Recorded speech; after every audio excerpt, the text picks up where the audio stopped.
আসসালামু আলাইকুম গাইস, কেমন আছেন আপনারা? নিশ্চয়ই ভালো। তো আপনারা আজকে দেখতে পাচ্ছেন একটি নতুন ব্লগ নিয়ে এসেছি। ব্লগটি হলো আমাদের থানায় একটি মুঘল আমলের একটি পুরাতন ভবন দেখতে পেয়েছি।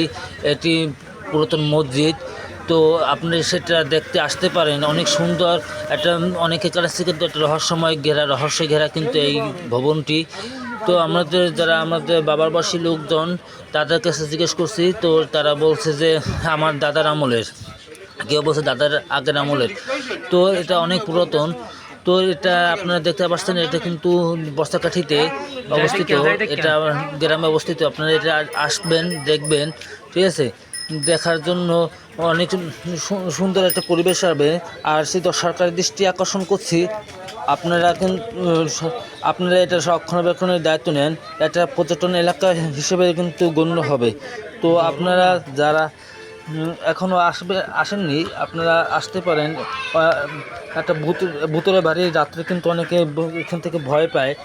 মানে একটা অন্যরকম পরিবেশ, ভূতুরে পরিবেশ। এবং দিনের বেলায় অনেক সুন্দর দেখতে একটা ভবন, পুরাতন ভবন। তো স্থাপত্যের কত সালে এটা স্থাপন হয়েছে, এটা কিন্তু আমরা দেখতে পারি নাই। এটা এটা কিন্তু পড়ে গেছে। এটা যে লোগো ছিল, যে লেখা ছিল, সব ধরনের সব কিছু পড়ে গেছে, কারণ যেহেতু এটা 500 বছর আগের। আর সরকারিভাবে তো এটা রক্ষণাবেক্ষণ করে নাই, সেজন্য এটা দেখা সম্ভব হয় না। আসসালামু আলাইকুম।